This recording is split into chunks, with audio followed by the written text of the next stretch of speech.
नमस्ते मंडळी, आपले पोल्ट्री फार्ममध्ये सर स्वागत आहे. आपण पाहत आहे परफॉर्मन्स रिपोर्ट. यामध्ये टोटल चिक्सचा रेशिओ झालेला आहे 4100.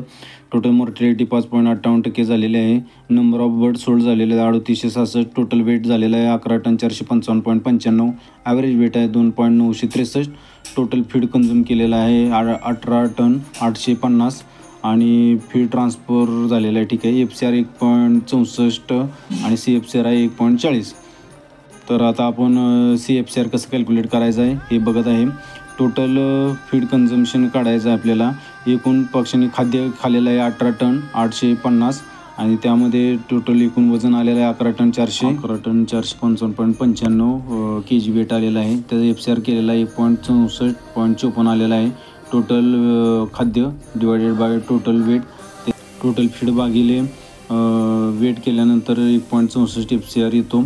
आणि CFCRचा फॉर्म्युला आहे 2 मायनस ॲव्हरेज बॉडी वेट गुणिले 0.25 अधिक FCR.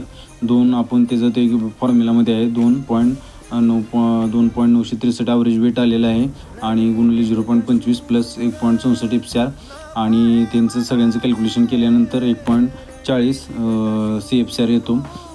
CFCR आपण इथे कॅल्क्युलेट केलेलं आहे. अशीच नवीन माहिती आपल्याला माहितीसाठी आपल्या पोल्ट्री फार्मला सबस्क्राईब आणि लाईक करा आणि शेअर करा. धन्यवाद.